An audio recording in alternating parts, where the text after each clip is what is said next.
नमस्कार, आप देख रहे हैं IND स्पेशल रिश्तों में दरार कारण हजार और मैं हूं आपके साथ संचिता शुक्ला। आज हम बात करेंगे रिश्तों में पड़ने वाली दरारों की। मामला जबलपुर से है। जबलपुर पुलिस परिवार परामर्श केंद्र की तरफ से चौंकाने वाले आंकड़े पेश किए गए, जिसके मुताबिक जबलपुर में कोरोना काल में लगभग 14,000 शादियां हुई, जिनमें से लगभग 6,000 नए विवाहित जोड़े अब थाने और कोर्ट के चक्कर काट रहे हैं। ये 6,000 शादियां टूटने की कगार पर हैं। काउंसलर डॉक्टर अंशुमान शुक्ला ने बताया कि इसका मुख्य कारण है कोरोना काल में आई आर्थिक मंदी। काउंसलर का कहना है कि लॉकडाउन में लोगों का रोजगार और व्यापार चौपट हो गया है। किसी तरह आम इंसान अपनी जिंदगी बचा पाया है। वहीं दूसरी तरफ इन आर्थिक समस्याओं को नजरअंदाज कर जब लोगों ने शादियां की तो उसके बाद नव विवाहितों के सपने पूरे ही नहीं हुए, बल्कि उन पर और पारिवारिक जिम्मेदारियां बढ़ती गई। पुलिस परिवार परामर्श केंद्र में आई शिकायतों में देखा गया कि जब लड़की अपने पति की आर्थिक तंगी से नाराज हुई तो सास, ससुर और परिवार के अन्य सदस्य भी उसे खटकने लगे और पति पत्नी के बीच कलह बढ़ती गई, जो पुलिस थाने और परिवार परामर्श केंद्र तक पहुंच गई। ऐसी स्थिति में परिवार परामर्श केंद्र अपनी ओर से परिवार के सदस्यों को समझाइश देकर घर टूटने से बचाने का प्रयास कर रहा है। साथ ही युवाओं को यह भी सलाह दी जा रही है कि जब तक वे आर्थिक रूप से अच्छी तरह मजबूत न हो जाएं, तब तक शादी न करें। वहीं युवतियों को सलाह दी जा रही है कि वे परिस्थितियों को देखकर ही अपनी इच्छाओं को जाहिर करें और यदि फिर भी वे पूरी न हो तो सब्र रखें, क्योंकि पुलिस या कोर्ट में मामला जाने के बाद किसी भी परिस्थिति में समस्याओं का समाधान नहीं होगा, लेकिन पारिवारिक रिश्ते खराब जरूर हो जाएंगे।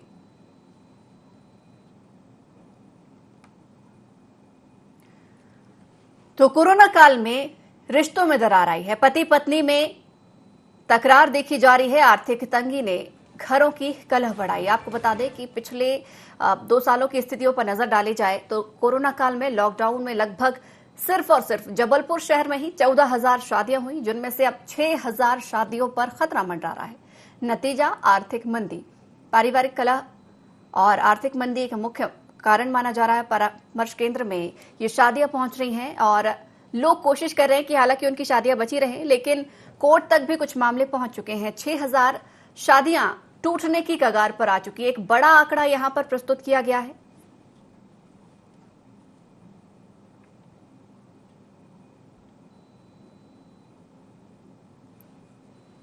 उन्नीस से परिवार परामर्श केंद्र पारिवारिक विवादों के समाधान का कार्य कर रहा है। प्रत्येक पारिवारिक विवाद हमारे अध्ययन का केंद्र होता है। हम ये जानने का प्रयास करते हैं कि मुख्य कारण क्या है। पिछले लॉकडाउन से लगभग शहर में 14,000 शादियां हुई हैं। घोड़े वालों से पूछा, टेंट वालों, बैंड वालों से रजिस्ट्रेशन हुआ, सबसे पता करने के बाद मालूम हुआ है 14,000 शादी हुई हैं। पर दुर्भाग्यजनक स्थिति है कि 6,000 मामले सामने आए हैं। और सबसे कठिन पक्ष ये है कि आर्थिक पक्ष। लोगों को मालूम है कि आर्थिक समस्या है, उसके बाद भी शादी कर रहे हैं। लोगों के घर में घर चलाने के लिए पैसा नहीं, फिर भी शादी कर रहे हैं। शादी के उपरांत वधू चाहती है कि घर की सारी सुख सुविधाएं मिले, जीवन का सारा आनंद मिले, परंतु जिस घर में खाने की कमी होगी वहाँ जीवन कैसे चल पाएगा। ये बहुत विकट समस्या है। समाजशास्त्रियों के सामने चुनौती है कि जब तक आर्थिक रूप से समृद्ध ना हो, संपन्न ना हो, तब तक विवाह नहीं करना चाहिए। और विवाह के बाद सारी जिम्मेदारी पति की मानी जाती है, परिवार की मानी जाती है, ससुराल की मानी जाती है। किसी भी स्थिति में वधू आज एडजस्ट नहीं होना चाहती। वह चाहती है कि शादी के बाद रानी बेटी राज करेगी, जैसा उसको वह सुविधाएं मिले जिसकी वह कामना करती है। और सारी मनोकामनाओं की पूर्ति के लिए थानों में जा रहे हैं, कोर्ट जा रहे हैं। ये सोचते हैं कि जिस दिन मैं थाने जाऊंगी तो मेरी समस्त समस्याएं हल हो जाएंगी। पति और सास को जेल भेज दिया जाएगा और तब तक जेल में रखा जाएगा जब तक उनकी समस्याएं ना हल जाएं। इसलिए ये समस्या बढ़ रही है, विकट हो रही है। और पूरे देश नहीं, जबलपुर में तो जो आंकड़े आ रहे हैं चौंकाने वाले हैं। और सबको सोचना पड़ेगा, समझना पड़ेगा, उसके बाद ही विवाह जैसे कठोर निर्णयों को लागू करने के लिए समाज को आगे आना पड़ेगा। तो काउंसलर का सिर्फ इतना ही कहना नहीं है कि आर्थिक वजह से ही यहां पर रिश्तों में दरार आई है। एक आर्थिक स्थितियां बस कमजोर होना रिश्तों में दरार की वजह नहीं है। एक बड़ा कारण यहां पर मोबाइल को भी बताया जा रहा है। हालांकि मोबाइल हर तरह से हर की जिंदगी में कहीं ना कहीं प्रभाव डालता है, कहीं अच्छी भूमिका भी निभाता है, लेकिन ज्यादातर कहीं ना कहीं रिश्तों को तोड़ने का काम ही करता है। तो मोबाइल भी एक वजह है रिश्तों में दरार डालने का। ये भी सुनिए। विवाद सिर्फ और सिर्फ एक है, 7-7 साल की दोस्ती वाले, 7-7 घंटे बात करने वाले। शादी के बाद जब गृहस्थ धर्म में जाते हैं तो वहां पर संयुक्त परिवार में सास भी होती है, अन्य लोग भी होते हैं, आर्थिक समस्याएं भी होती हैं, तो उनसे बिल्कुल भी एडजस्ट नहीं हो पा रही। धैर्यता की कमी हो रही है। एक दूसरे को समझने में बहुत ज्यादा अंतर आ रहा है, गृहस्थ धर्म का पालन करना नहीं चाह रहे, पारिवारिक मर्यादाएं टूट रही है, इस कारण ये समस्या बहुत तेजी से बढ़ रही है। तो देखा आपने किस तरीके से यहाँ पर रिश्तों में दरार के कारण बताए जा रहे हैं। पहला यहाँ आर्थिक मंदी, आर्थिक स्थिति, व्यापार चौपट हो जाना या फिर कामकाज ठीक तरीके से न चलना, ये एक प्रमुख वजह बताई जा रही है। और वहीं ये भी कहा जा रहा है कि युवतियां परिवार को अपनाना नहीं चाहती हैं, सास ससुर को अपनाना नहीं चाहती हैं। एक ये भी वजह यहाँ पर एक प्रमुखता से बताई जा रही है। तीसरी वजह और प्रमुख वजह है मोबाइल, यानी कि मोबाइल की वजह से भी रिश्तों में लगातार दरारें आ रही है। इस खबर को समझने की कोशिश करेंगे, चर्चा भी करेंगे। हमारे साथ इस वक्त दो मेहमान जुड़ रहे हैं। हमारे साथ सरिता राजानी, काउंसलर, फैमिली कोर्ट से जुड़ गई हैं, और सुनीला दुबे, समाज सेवी, जुड़ गई हैं। आप दोनों मेहमानों का INA 24 में बहुत बहुत स्वागत है। सबसे पहले मेरा सवाल सरिता जी से है।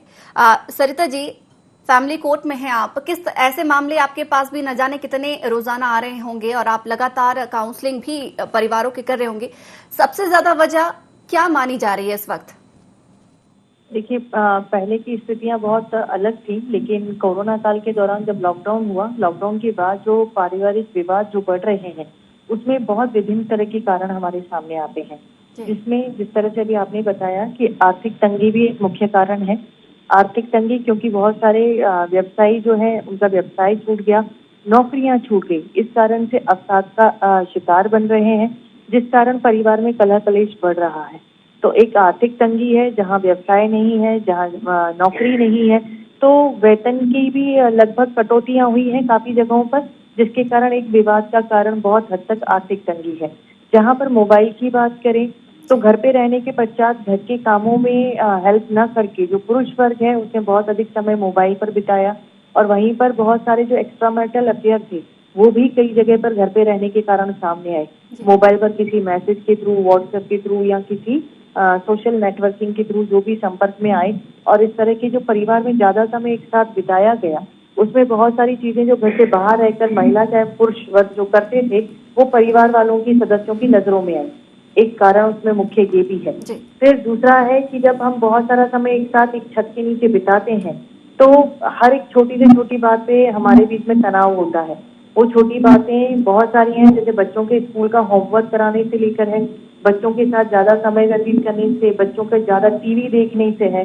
तो इस तरह से बहुत सारे कारण हैं जो देखने में बहुत सामान्य से लगते हैं, परंतु यदि एक छत के नीचे और उन सब चीजों के साथ एडजस्टमेंट किया जाए तो वो बहुत बड़ी समस्याएं दिखाई देती हैं। सुनीला जी भी हमारे साथ जुड़ी हुई हैं। सुनीला जी, आपसे भी ये समझना चाहूंगी, फिलहाल तो हम सिर्फ अभी जबलपुर के आंकड़े ही हमारे सामने प्रस्तुत हुए हैं। मध्य प्रदेश में अगर पूरी बात की जाए तो न जाने कितने ऐसे जोड़े होंगे जो कोर्ट कचहरी के चक्कर काट रहे होंगे। एक ये भी हम मान सकते हैं कि सब्र नहीं है आज के युवाओं में या यूथ में, आज की पीढ़ी में। जिस तरीके से शादी विवाह तो वो जल्द जल्द करना चाह रहे हैं, लेकिन ठहरना, रुकना, सब्र करना नहीं चाह रहे हैं, जिसका नतीजा कि रिश्ता उनका आज टूटने की कगार पर आ गया है। जबलपुर के ये आंकड़ों की मैं बात करूं तो 14,000 लगभग शादियां वहां पर हुई हैं पिछले 1 से 2 साल के अंदर, लेकिन 6,000 एक बड़ा आंकड़ा अब कोर्ट जा पहुंचा है। हाँ, मैं भी इस बारे में जरूर कहना चाहूंगी क्योंकि मैं इंदौर में रहती हूँ और मैंने इन सब चीजों से काफी बहुत करीबी से ये सब चीजें देखी हैं। लेकिन मैं ये सोचती हूँ कि यदि आर्थिक तंगी है तो फिर है इतना ज्यादा खर्चा करके क्यों शादियां की जाए। आप है कोर्ट मैरिज भी कर सकते हैं, मंदिर में भी जाके कर सकते हैं शादियां। तो यदि शादियां करनी ही है तो इतना जरूरी यदि समझ रहा है लोग तो फिर इतना ज्यादा खर्चा नहीं होना चाहिए। और रही बात जो मोबाइल वाली बात चल रही है तो वो भी मैंने देखा है, क्योंकि बहुत से लोगों के घर बड़े छोटे हैं और उन घरों में जो भी है, लड़के हैं लड़कियां हैं, वो आखिर जाएं कहाँ। तो और सारी चीजें जो मैडम ने बताई हैं कि वो सारी चीजें सभी लोगों के इस समय सामने आ रही हैं और बहुत ज्यादा ही, सच में बहुत ज्यादा प्रॉब्लम्स आई हैं अभी इस समय। सरिता जी, देखिए जिस तरीके से ये आंकड़े प्रस्तुत किए गए हैं, आर्थिक तंगी यहाँ पर माना जा रहा है कि प्रमुख वजह, लेकिन जब शादी होती है, दो लोगों के रिश्ते तय किए जाते हैं, दोनों ही आर्थिक स्थितियां दोनों ही परिवारों की देखी जाती है, शादी हो जाती है, लेकिन सिर्फ क्या एक पैसा ही इतना महत्वपूर्ण लोगों के जीवन में हो जाता है कि बाद में अगर काम ना चले, जिंदगियां यहाँ पर दांव पर लगी हों, लेकिन रिश्ते यहाँ पर टूटने की कगार पर आ जाते हैं। क्या एक बहुत ही बड़ा यहाँ पर माना जा सकता है इसको कारण? क्या सब्र यहाँ पर यूथ आजकल खत्म हो चुका है, नहीं कर सकता यूथ यहाँ पर सब्र, क्योंकि कोरोना काल अभी है, आने वाले समय में नहीं होगा। जाहिर सी बात है एक बार फिर से लोगों की जिंदगियां पटरियां पर लौटेंगी, लेकिन क्या अभी की स्थितियां ही इतनी कमजोर मानी जा रही हैं कि सीधे रिश्ता टूट रहा है? क्योंकि सहनशीलता की कमी है और आज का युवा बहुत ही महत्वाकांक्षी है। वो अपनी महत्वाकांक्षाओं के साथ कहीं समझौता नहीं करते। अगर हम कहें जीवन साथी के साथ तो एक बहुत बड़ी बात है, लेकिन यहाँ जो हमारे पास बहुत सारे जो बच्चों के केसेस आते हैं, बच्चे अपने माता पिता की जो आर्थिक तंगी चल रही है उसी के साथ एडजस्ट करना नहीं चाहते कि पहले हमें ये सब मिलता था, आज क्यों नहीं मिलता। तो माता पिता बच्चों के रिलेटेड केसेस भी लेकर आते हैं कि इनकी काउंसलिंग की जाए कि बच्चे हमारे साथ एडजस्ट नहीं करें। और वहीं पर जब बात की जाए जीवन साथी की, तो जीवन साथी के साथ एडजस्ट करना तो शायद इस युग में मुझे कहीं संभव ही नहीं दिखता। यहाँ पर हमारे पास ऐसे बहुत से केसेस आए जब कुछ लोग जो बैंगलोर में, पुणे में जॉब कर रहे थे, मेट्रो सिटीज में, और कोरोना के कारण उन्हें नौकरी से निकाल दिया गया। तो कुछ लोग ऐसे थे जिनकी सगाई हो चुकी थी और जिनकी शादी प्लान थी, और वो शादी लड़की वालों ने सिर्फ इसलिए तोड़ी कि हमने तो तुम्हारी जॉब और तुम्हारा स्टेटस देख के शादी फिक्स करी थी, तो हमारी बेटी का भविष्य तो अधर में लटक जाएगा। तो इस वजह से वो शादियां टूटी और वो लोग जब अवसादग्रस्त हुए तो वो उन्होंने हमसे संपर्क किया कि हमारे बेटे की इतनी बुरी स्थिति है। और कई बार हमने ऐसा प्रयास किया कि लड़की वालों से बात करके, कुछ जगह जब हमारे संपर्क हुए कि शादी मत तोड़िए, भविष्य और भी बहुत कुछ है, अगर वो ठीक है नौकरी चली गई तो कोई अच्छा व्यवसाय कर सकता है, तो पहले व्यवसाय कर ले, वो सेटल होके दिखा दे, उसके बाद हम विचार करेंगे। तो सामाजिक जो प्रतिक्रियाएं आती हैं, जो एक लड़की की और लड़की के माता पिता की जो प्रतिक्रियाएं आती हैं, वो बहुत ही सोचने पर मजबूर कर देती हैं कि आप एक रिश्ता नहीं जोड़ रहे हैं, एक तरीके का आप अपने बेटी का सिक्योरिटी बॉन्ड भरवा रहे हैं कि अगर सिक्योरिटी है तो ठीक है, अदरवाइज नहीं तो हमारे पास और बहुत ऑप्शन है, फिर हम इस पे कंसिडर नहीं करेंगे। तो इस तरीके से अगर देखें तो मैंने जो मेरे अनुभव में पिछले 2 साल में आए हैं जितने केसेस, उसमें कह सकते हैं कि एक महत्वाकांक्षा रिश्तों से बहुत ज्यादा बड़ी है, बहुत अधिक महत्व है जीवन में महत्वाकांक्षाओं का, अपनी सक्सेस का, अपनी उपलब्धियों का। वहाँ पर कोई किसी के साथ समझौता करना ही नहीं चाहता। बिल्कुल सरिता जी, आपकी बात से सहमत हूँ। हमारे साथ इस वक्त अंशुमन जी डीएसपी भी जुड़ गए हैं। अंशुमन जी, बहुत स्वागत है आपका INA 24 में। जी सर, नजदीकी से आप ये मामले को देख रहे हैं, समझ रहे हैं, जितने यहाँ पर आंकड़े प्रस्तुत किए गए हैं कि 6000 रिश्ते परामर्श केंद्र पहुंचे हैं, रिश्ते ये टूटने की कगार में हैं, वाकई बेहद ही चौंकाने वाले आंकड़े प्रस्तुत किए गए हैं। तो क्या माना जाए, सिर्फ और सिर्फ एक आर्थिक तंगी, आर्थिक मंदी? इतना जबरदस्त आर्थिक संकट का दौर आया है कि परिवारों में खाने की स्थिति भी नहीं है। केवल 30% परिवार रात के समय भरपेट भोजन नहीं कर पा रहे हैं जी। और उस समय लोग शादी के प्रति बड़ी जल्दबाजी कर रहे हैं। समाज में 2 वर्ग है, एक जो शादी के प्रति बहुत जल्दबाजी कर रहा है और एक जो शादी नहीं कर रहा। जो शादी की जल्दबाजी कर रहा है उसकी शादी भी उतनी जल्दबाजी में टूट रही है। धैर्यता की कमी है। ये माना गया है कि जीवन में अगर शादी होगी तो समस्त मनोकामनाओं की पूर्ति हो जाएगी, जीवन में सारी सुख सुविधाएं प्राप्त हो जाएंगी। इस भावना से जब शादी होती है तो शादी चल नहीं पाती है। ये मुख्य वजह है। कोरोना काल में जितनी शादी हुई है और बहुत बड़ी संख्या में शादी टूटी है, प्रतिदिन मामले सामने आ रहे हैं। यही इस विषय में मैं कहना चाहूंगा। धन्यवाद। शुक्रिया सर हमारे साथ जुड़ने के लिए। सुनीला जी भी हमारे साथ लगातार जुड़ी हुई हैं। सुनीला जी, जिस प्रकार से ये आंकड़े प्रस्तुत किए गए चौंकाने वाले तो हैं ही, लेकिन यहाँ पर एक बात और सामने निकल कर आ रही है। लड़कियां, युवतियां उम्मीदें ज्यादा लगा रही हैं, लेकिन आजकल की यूथ भी पढ़ी लिखी है और वो भी कंधे से कंधे मिलाकर लड़कियां चल सकती हैं। ऐसे में बजाय उनको रिश्ता तोड़ने के, आपको नहीं लगता कि परिवार के साथ उन्हें कदम से कदम मिलाकर चलना चाहिए, या उन्हें भी अपने परिवार को चलाने में कुछ सहयोग करना चाहिए? क्योंकि वो भी आजकल पढ़ी लिखी होती है, पेरेंट्स उन्हें इसलिए ही पढ़ाते हैं कि ताकि वो भविष्य में अपने लाइफ को सिक्योर कर सके और अपने पैरों पर वो खड़ी भी हो सके। लेकिन स्थितियां बाद में कुछ और हो जाती हैं, बदल जाती हैं। मैं तो चाहती हूँ यही कि लड़कियों को भी कंधे से कंधा मिलाकर मतलब हस्बैंड का या उनके परिवार का, जिस ससुराल में जा रही हैं, उनका पूरा पूरा साथ देना चाहिए। क्योंकि पढ़ाई में तो लड़कियों की कोई भी कसर नहीं कर रहे हैं ना माँ बाप। बिल्कुल। जितना मतलब लड़के को पढ़ा रहे हैं, मेरे ख्याल से शायद लड़कियां उससे भी ज्यादा पढ़ रही हैं। तो फिर ऐसे समय पे क्यों साथ छोड़ देती हैं? जी। है ना। तो मैं तो चाहती हूँ कि उनको पूरा पूरा सहयोग देना चाहिए और ये कोर्ट कचहरी के चक्कर ना लगाएं, तो मेरे ख्याल से बेटर ज्यादा अच्छा होगा लड़कियों को। बिल्कुल। सरिता जी, आपका क्या कहना है? आप, यही सवाल आपसे भी है, तो क्या जो केस आप लोगों के पास पहुंच रहे हैं, जिनकी आप लोग काउंसलिंग करते हैं, तो क्या उनमें भी क्या इस तरीके की युवतियां भी शामिल हैं जो अपने पैरों पर खड़ी हुई हैं?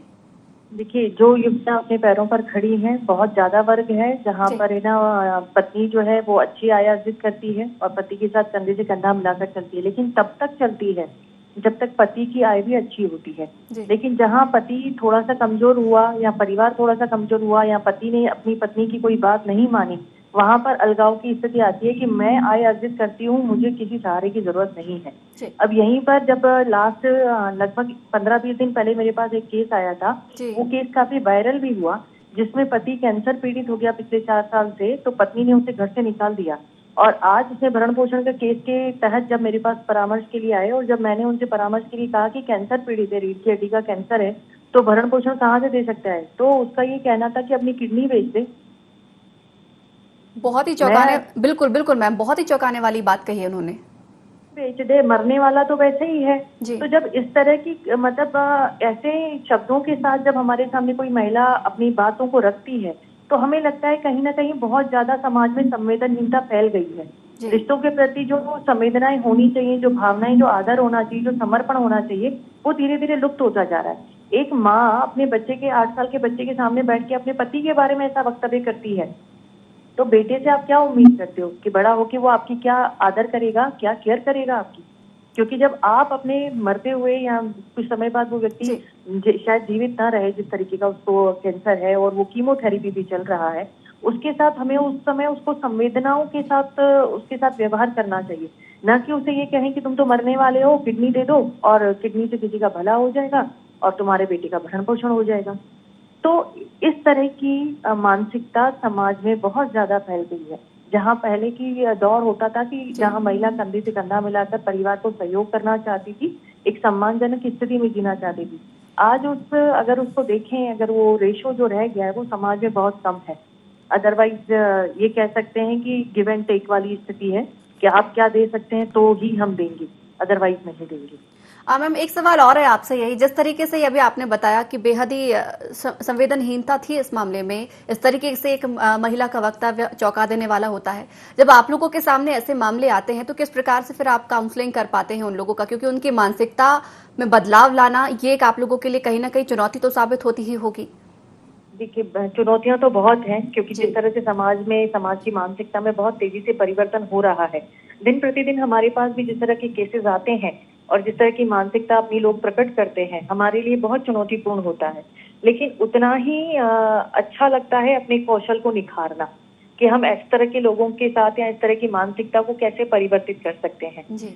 और वो चीजों में हम बहुत हद तक सफल भी होते हैं। और यही कारण है कि प्रति 2-3 माह में जब भी लोक अदालत का आयोजन होता है, तो लगभग 100 से 150 मामले भोपाल कुटुंब न्यायालय के एक साथ जुड़ के जाते हैं यहाँ से जी। ये हमारे परामर्श का जो भी योगदान है कुटुंब न्यायालय के लिए, वो रहता है, उसमें सफलता प्राप्त होती है कि जहाँ पर हम उनको आने वाले समय का, शायद वो भविष्य को अनदेखा करके इस तरह के निर्णय लेते हैं, तो भविष्य की संभावनाओं से उन्हें अवगत कराना, कानून की पेचीदगियों से उन्हें अवगत कराना और जो उनके बच्चों के प्रति उनके दायित्व है, जैसे अगर मानिए कोई परिवार का सदस्य उन्हें समझाता है तो उन्हें उतनी पारदर्शिता नहीं दिखाई देती। उन्हें लगता है कि शायद जो लड़के वाला है, जो पति का वर्ग है, वो पति की तरफ बात करेंगे, जो वधू वर्ग का है वो वधू की तरफ बात करेगा। लेकिन यहाँ निष्पक्ष बात होती है, तो जब निष्पक्ष बात होती है तो उसे समझने का प्रयास करते हैं और अगर उसमें हमें 7 से 10 सिटिंग भी देनी पड़ती है तो भी हम अपना प्रयास जारी रखते हैं और अंततः काफी सारे प्रकरणों में हमें सफलता भी प्राप्त होती है। बिल्कुल मैम, आप लोगों का काम ही ऐसा है कि वाकई चुनौती भरा भी है, लेकिन आप लोग चुनौतियों को पार भी बहुत अच्छे से करते हैं। सुनीला जी भी लगातार हमारे साथ बनी हुई है। सुनीला जी, आप क्या कहेंगे ऐसी मानसिकता पर, क्योंकि जिस तरीके से अभी सरिता जी ने बात बताई कि एक महिला अपने पति के लिए ऐसे ऐसे शब्दों का इस्तेमाल करती है, लेकिन ये एक घर की कहानी नहीं होगी, न जाने ऐसे कितने घरों की कहानी होगी। और सिर्फ यही बात नहीं, कई आजकल की जो युवतियां हैं, पीढ़ियां हैं, अपने सास ससुर को, अपने पति के माता पिता को रखना नहीं चाह रही हैं, या फिर जॉइंट फैमिलीज में भी नहीं रहना चाह रही हैं, तो ये भी एक वजह मानती हैं कलह का? जी, क्योंकि मैं भी एक ग्रुप चला रही हूँ यहाँ 50+। वो 50+ ग्रुप इसीलिए मैंने चलाया है कि क्योंकि जो आजकल की बहुएं हैं खासकर, वैसे ऐसा होना नहीं चाहिए। क्योंकि मतलब बहुत इतना ज्यादा निगलेक्ट हुई है इस बीच में, कोरोना काल में खासकर जो बुजुर्ग महिलाएं हैं या 50+ महिलाएं हैं। तो मतलब ऐसा लगता था कि देखने से कि वो मेरे पास कई बार आई हैं कि यार हम लोगों को थोड़ा सा तो घर से निकलने दो। तो एक क्या घर भी बड़े छोटे, तो उसमें इतनी ज्यादा उनको प्रॉब्लम रही कि पर ये सोच जो मैडम ने बोला है कि ये सोच किस टाइप से बदल सकते हैं, ये तो मतलब मैं कह नहीं सकती, पर मेरे ख्याल से तो बदलना चाहिए लोगों को सोच। बिल्कुल जी। सरिता जी, जिस तरीके से अभी आपने ये बताया कि ये तो चलिए महिलाओं की सोच हो गई, लेकिन एक बड़ी वजह यहाँ रिश्तों को टूटने का कारण मोबाइल को भी माना जा रहा है कि मोबाइल भी रिश्तों को तोड़ने में अपनी अहम भूमिका निभा रहा है। इस तरह के मामले भी आप लोगों के पास कई सारे आ रहे हैं। सरिता जी, आप तक आवाज पहुंच रही है मेरी? जी हाँ, क्या आवाज आ रही है मुझे? जी सरिता जी, मोबाइल भी एक बड़ी वजह मानी जाए? जी हाँ, मोबाइल भी बहुत बड़ी वजह है वर्तमान में, क्योंकि मोबाइल से संपर्क लोगों का बहुत ज्यादा बढ़ा है। जब लॉकडाउन के दौरान हम घर बैठे तो एक मोबाइल ही एक साधन था जिससे हम एक दूसरे के संपर्क में थे। लेकिन जब कोई भी चीज हद से ज्यादा बढ़ती है तो वो तकलीफें देती है, चाहे वो रिश्तों में हो, चाहे वो स्वास्थ्य के प्रति हो। अब यहाँ पर मोबाइल पे बच्चों की क्लासेस चल रही थी, तब माता पिता में से किसी एक का नंबर दिया गया, तो अगर माता के नंबर पे बच्चे सारा दिन पढ़ाई कर रहे हैं और पिता अपने मोबाइल पे अपने फ्रेंड्स के साथ और बाकी लोगों के साथ बिजी है, तो वो भी एक विवाद का कारण था। और जहाँ पर बच्चे सारा दिन मोबाइल पे कुछ अलग अलग साइट्स देखे, ऐसे बच्चों की काउंसलिंग के बहुत सारे केसेस मेरे पास आए। बच्चे गंदी साइट्स पे खोल रहे थे, और क्योंकि घर बैठे हैं, बच्चों के पास कुछ आना जाना नहीं है, तो बेचारे बच्चे क्या करेंगे, तो मोबाइल दे दिया गया। अब मोबाइल बच्चे रात को 2-2 बजे तक चला रहे थे, जिसमें बच्चों के मतलब एक बच्चे ने तो घर छोड़ दिया था मोबाइल के कारण, वो लापता हो गया था। उसके पेरेंट्स ने तंग आके उसे ढूंढा, फिर उसके बाद मेरे पास लेके आए। तो बच्चे की कंडीशन थी कि मुझे सेपरेट मोबाइल चाहिए और मैं रात को क्या करूं उस मोबाइल पे, कौन सी साइट देख रहा हूं, मेरे पेरेंट्स अगर मुझसे पूछेंगे, मेरी प्राइवेसी में इंटरफेयर करेंगे तो मैं घर छोड़ दूंगा। 14 साल का बच्चा था। बिल्कुल मैम। और इसी तरीके से एक पति पत्नी के भी काफी सारे ऐसे प्रकरण हैं, वो भी केस काफी वायरल रहा हमारा, कि जिसमें पत्नी ने सिर्फ मोबाइल के कारण पति को तलाक दिया। पति का ये कहना था कि आप मोबाइल पे फेसबुक और व्हाट्सएप को डिलीट कर दो, मोबाइल बात करने के लिए आप इस्तेमाल कर सकते हैं। तो उसका ये कहना था कि मेरी स्वतंत्रता पे प्रतिबंध लगा रहे हैं, तो मुझे ऐसे व्यक्ति के साथ, ऐसी मानसिकता के साथ रहना ही नहीं है। और यहीं पर अगर देखें तो पति जिनके काफी एक्स्ट्रा मैरिटल अफेयर चल रहे हैं और वो व्हाट्सएप पे और सारी चीजों को अपने मोबाइल को लॉक करके रखते हैं, पासवर्ड पत्नी को नहीं बताते। और पत्नियां काफी स्मार्ट हैं, उसमें किसी पत्नी ने अपने पति का मोबाइल हैक किया और उसने पूरा डेटा उसमें से निकाला और उसके बाद पति के खिलाफ केस दर्ज किया। तो उसने जो सारे रिकॉर्ड लगाए थे वो भी रिश्तों को शर्मनाक करने जैसे थे। हालांकि जो व्यक्ति इस तरह की घटना को अंजाम दे रहा है पति, वो भी कम अपराधी नहीं है कि परिवार होने के बाद वो अगर किसी अन्य महिला के साथ इस तरह से संबंध रखता है, अनैतिक संबंधों में लिप्त है। वो सारे जो सबूत थे वो पत्नी ने कोर्ट में पेश कर दिए थे और पति इस बात से अचंभित था कि मेरा मोबाइल कैसे हैक किया गया। तो मोबाइल एक ऐसी वस्तु हो गया रिश्तों में कि वो कभी भी विस्फोटक की तरह विस्फोट हो जाता है। और इसलिए उसको जो इस्तेमाल है ना, जैसे कहा जाता है बहुत सारी चीजें हमारे लिए लाभकारी भी हैं और हानिकारक भी हैं। तो यहाँ अगर मोबाइल को देखा जाए तो वो सबूत इकट्ठा करने में, रिकॉर्डिंग करने में, रिश्तों के प्रति अविश्वास को जन्म देने में बहुत बड़ी भूमिका है। बिल्कुल मैम, आपकी बात से पूर्णतः सहमत हूँ। एक अंतिम प्रश्न मैम आपसे कि जिस तरीके से ये पूरे मामलों को आप देख रही हैं, चाहे वो आर्थिक स्थिति से जुड़े हों, मोबाइल से जुड़े हों या फिर किसी और कारण की वजह से, ऐसे मामलों में अक्सर आप सलाह क्या दे रही हैं? एक सलाह हमारे दर्शकों के लिए भी। देखिए, सलाह जो है सबसे महत्वपूर्ण यही है कि अभी वैसे भी मृत्यु निश्चित है और अभी कोरोना काल में जब हमने देखा कि एक क्षण में अगर मान लीजिए कि अंतिम समय में हम अपनों का अंतिम संस्कार भी नहीं कर पाए, हम ऐसे ही बहुत ही भयानक दौर से गुजरे हैं। और अभी भी जैसे तीसरी लहर और बाकी चीजों का जो खौफ है अभी इस दुनिया से गया नहीं है। तो इन परिस्थितियों में जब हमारे अपने कब हमसे एक क्षण में दूर हो जाएं और वो कभी हम उन्हें वीडियो कॉल पे भी न देख सकें, कभी हम उनका अंतिम संस्कार न कर सकें, ऐसे दौर में सबसे ज्यादा अगर कुछ महत्वपूर्ण और सबसे ज्यादा अगर कुछ महत्वपूर्ण है जीवन में तो सिर्फ रिश्ते हैं। बिल्कुल मैम, आपकी बात से पूरी तरीके से सहमत हूँ। एक छोटी सी प्रतिक्रिया सुनीला जी से भी। सुनीला जी, आप क्या सलाह देना चाहेंगी? सबसे बड़ी बात तो है कि अब इस ऐसे दौर में सबसे पहले तो आप अपने रिश्तों को थोड़ा सा सहेज कर रख लें। बिल्कुल। और उसी से ही मेरी ख्याल से आपकी सुखी जिंदगी है और सुखी जीवन बना। बिल्कुल सुनीला जी, बहुत ही सुंदर बात कही आपने कि रिश्तों को सहेज कर रख ले, क्योंकि आने वाला समय ये वापस लौट कर नहीं आएगा। बहुत बहुत शुक्रिया आप दोनों का कि आप दोनों ने हमारे साथ ढेर सारी चर्चा की है और काफी अच्छी बातें, महत्वपूर्ण बातें भी बताई और दर्शकों को कुछ सलाह भी दी है। तो ये आंकड़े फिलहाल तो हमने सिर्फ जबलपुर के प्रस्तुत किए हैं। मध्य प्रदेश में न जाने ऐसे कितने रिश्ते होंगे जो टूटने की कगार पर आ गए। यहाँ पर पुरुषों को जरूरत है कि कुछ टेक्निकल चीजों से दूरी बनाए रखें और घरों में अपना समय दे, तो वहीं महिलाओं को जरूरत है कि आर्थिक स्थिति को देखते हुए अपने घरों को तोड़े ना और यहां पर कंधे से कंधे मिलाकर अपने पति का, अपने परिवार का सहयोग प्रदान करें ताकि आपका जीवन सुचारू रूप से बेहतर तरीके से चल सकेगा। तो आईएनडी स्पेशल में फिलहाल इतना ही। बने रहिए IND 24 के साथ।